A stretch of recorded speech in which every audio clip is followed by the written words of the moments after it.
Hi there, my name is Angie Schmitt. I'm a writer who's been writing about transportation issues for a long time, most recently at Streetsblog. Now I'm working on a book that will be published by Island Press in August. It's going to be called Right of Way, and it's about the pedestrian safety crisis in America. So today I'm going to try to get you guys excited about telecommuting. And I know that a lot of people in this field, we didn't get into this business because we were really excited about telecommuting, but I'm going to try to convince you, and here's why. So the number one reason is it's easy. In the United States, we've been sort of succeeding at increasing telecommuting for a while now, even without much effort on the part of planners. And even more so than modes that we've put a lot of effort into, like biking and transit.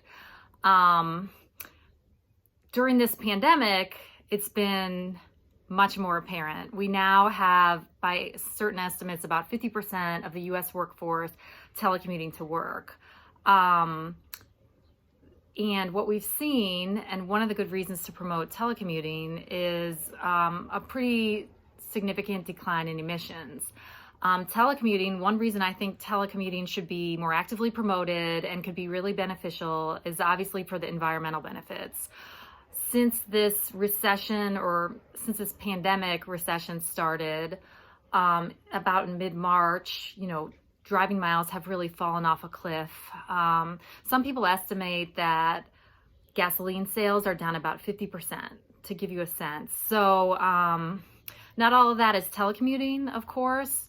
People are avoiding leisure trips. Commuting really is only about 20% of trips in the United States, but still it's pretty massive. It's enough to, the reduction in driving is enough to reduce carbon emissions this year globally by about 8%. And that's almost exactly where we need to be annually to meet our goals for to remain under 2 degrees Celsius increase in average temperature. So what we need to avoid the worst impacts of a climate crisis, we've managed to do sort of overnight just by reducing driving a lot. And one thing I will say about that is it's almost all these light vehicles too, cars and trucks that consumers are using. Diesel fuel sales have not been affected too much, and neither has electricity during this. So I think this is a moment, if there's some lessons we can learn from the pandemic, and I know other people are going to be talking about other lessons, this is a really obvious one, that we can really, really have a big environmental impact with these telecommunications tools and using those to substitute for trips. And not just commuting trips. So commuting, as I mentioned, is about 20% of trips, but there's also potential.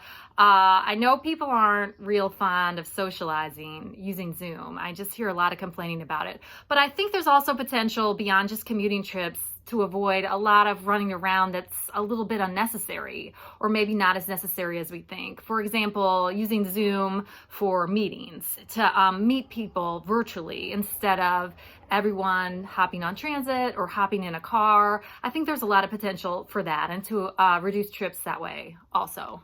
So the other reason I want to talk about, there's some other reasons I think we should be looking to expand telecommuting beyond just environmental. One reason is the issue of protections for labor and for a better environment for employees.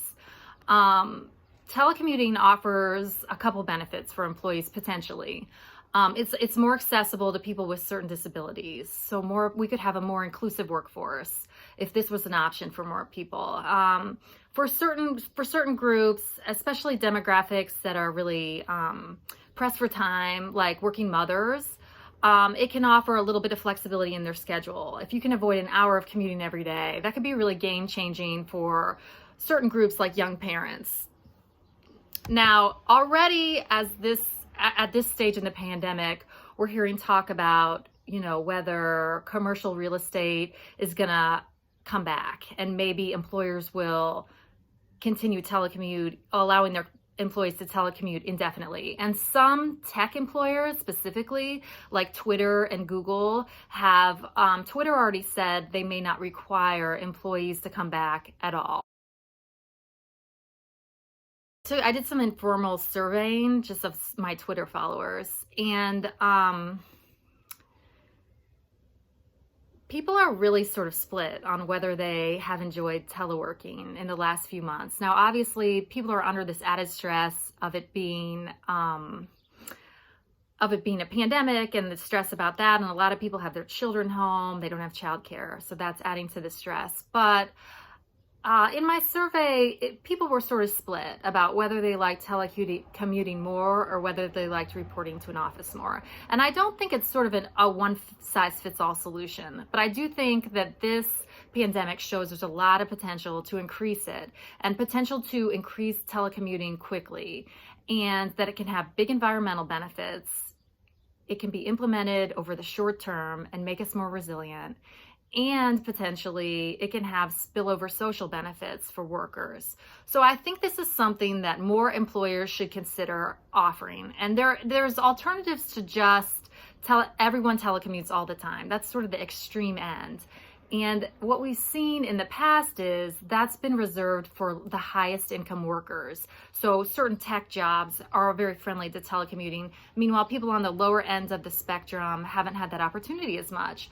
But according to Brookings, during this pandemic, even in the lowest income quartile, about 40% of workers have been working from home. So there is potential for more people across the income range to take advantage of this and to potentially benefit from it. So I think planners should get more involved in encouraging this and promoting this. And maybe, like I said, it's not necessarily 5 days a week. You never show up to the office. Maybe there's a more flexible arrangement where the New York Times reported some businesses in Manhattan, for example, are considering maybe employees report 2 days a week so that they still have that time to collaborate and build relationships. Or maybe they report on an as-needed basis for important meetings and that kind of thing. And that's a situation that wouldn't lead to these negative impacts potentially as much for cities and for urban real estate. So, but I noticed but planners as a profession haven't done a lot to promote this. We've been out there really promoting biking, really promoting transit, which is good and important. But this is something that can be available to a wider range of the public. People who live in areas that aren't well served by transit can have an environmental impact, can reduce their driving trips this way. So I think it makes the profession a little bit more inclusive if we include this in the menu of things we're encouraging to sort of rise to the challenge of climate change and some of these other issues of congestion we have in major cities. We know from the Intergovernmental Panel on Climate Change that in order to meet our climate goals, we not only have to convert our entire vehicle fleet to electric vehicles in the next decade, and we have to clean the grid so that we're fueling those vehicles with renewables. We also have to reduce the number of trips we're making by kind of a lot. Their modeling shows we have to reduce trip making. We have to either shift from single occupancy vehicles, or we have to just eliminate those trips by 20%. So that's really a heavy lift. And there are certain places like Minneapolis is really on the forefront of this with its 2040 plan. I think is, among the best in the country, if not the best in the country at trying to figure this out and reduce vehicle trips in the city. But this is a way we can sort of lower the bar and make that happen. 20% of trips is a lot. So it's hard to imagine us really reaching that point in the near future without this tool, without telecommuting. But planners haven't been doing a lot to promote this, like I mentioned. Like I noticed, I just did a keyword search in the Minneapolis 2040 plan.